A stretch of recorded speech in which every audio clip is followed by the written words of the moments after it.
All right, let's talk about one of the most incredible and honestly kind of mysterious parts of your motorcycle, the transmission.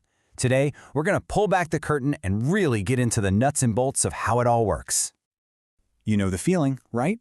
You're out on a ride, you tap your foot on that shifter, you hear the engine change its tune, and you just surge forward. But what is actually going on down there? What's that magic happening inside the machine? Well, let's find out.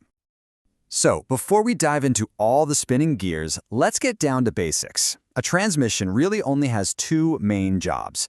First, it's what lets your engine keep running even when the bike is standing still. You know, that's what neutral is all about. And second, and this is the big one, it's designed to keep your engine in its happy place, that perfect RPM sweet spot where it's making the most power and being the most efficient. Okay, so that begs the question, why can't we just hook the engine straight up to the wheel? Why do we need all these gears in the first place? That brings us to why gears matter so much. Here's the thing about gas engines. They're kind of picky. They only make good power and run efficiently in a pretty small RPM window. We call this the narrow power band.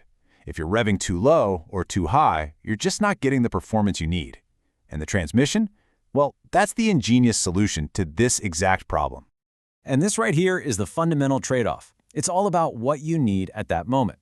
A low gear gives you tons of torque, that twisting force, for getting off the line fast. The trade-off? The engine's got to spin pretty high. On the flip side, a high gear is all about road speed at a nice, relaxed, and efficient engine RPM. Perfect for the highway. The transmission is what lets you switch between these two worlds on demand. All right, so we've covered the why. Now for the fun part. Let's crack this thing open and take a look at what's happening inside the gearbox. So, inside your transmission, you've got a whole cast of characters working together. You have the input shaft, which brings power in from the engine, and the output shaft, which sends it out to the wheel. Then you've got the gears themselves. Some are fixed in place, some just spin freely, and some, the slider gears, move side to side. And the real conductors of this orchestra? That's the shift fork, the shift drum, and the linkage. They're what turn your little foot movement into a precise mechanical action. And here's how that mechanical dance plays out. It's like a perfectly timed chain reaction. You click the lever, right? That moves the linkage, which rotates the shift drum. See, that drum has these special grooves cut into it.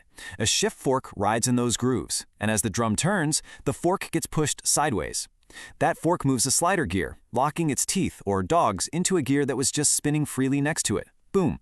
Just like that, you selected a brand new gear. It's incredible, and it happens in a blink of an eye.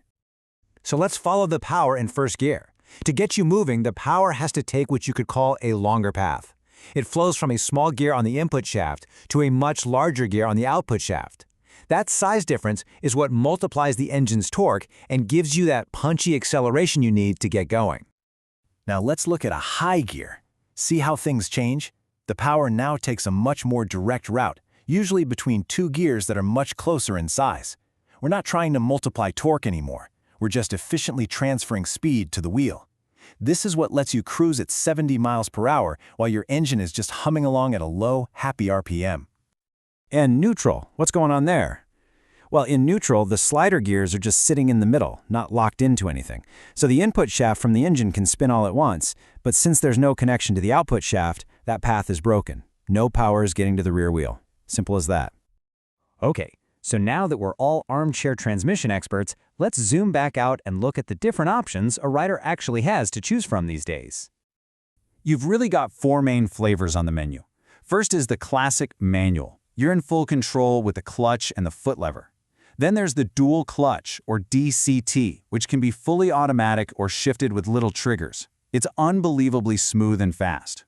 You also have the CVT, or continuously variable transmission. That's the twist and go you find on scooters, totally seamless.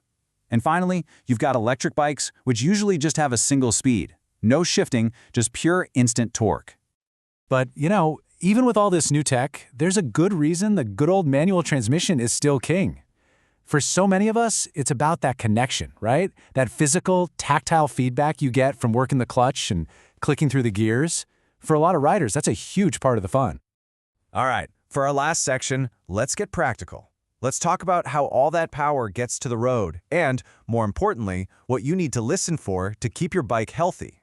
The transmission's power gets to the wheel through what's called a final drive. The most common is the chain drive. It's super efficient, but you've got to keep it clean and lubed. Then you have the belt drive, which is way quieter, smoother, and needs a lot less attention. And the third option is a shaft drive. It's the toughest and most low maintenance of the bunch, but it does add a bit of weight to the bike. So, what are the red flags your transmission might be giving you? Well, listen to your bike. If you hear loud clunking when you shift, or maybe a constant growling sound, that's a sign. If shifting feels really hard, or worse, the bike pops out of gear while you're riding, that's a big one. And if finding neutral suddenly feels like a mission impossible, yeah, it might be time to get it checked out. So there you have it. We've gone from the why to the how to the what ifs. We've seen the incredible mechanical dance that happens every single time you shift. But now that you know what's going on under the hood, the real question is for you.